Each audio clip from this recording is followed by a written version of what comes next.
திராளங்கடி பூவையரே அள்ளிமாதே போலெல்லாம் போக கண்டி உந்திரான காட்டு மடியின் ஆசை கண்மணி ஏன் அருமை நாயகே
கோபுரம் போல வந்தா குடியுயர வேணும் ஐயா ஆசை முருகையா எந்த அழகு வேலையா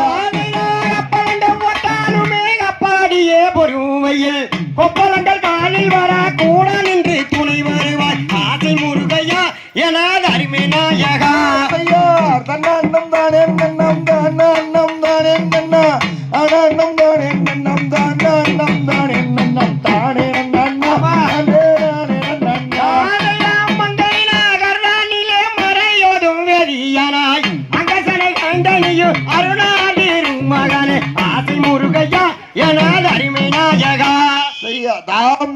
தகதியதோம் திகதிகதோம் தாராதைய தையத்தோம்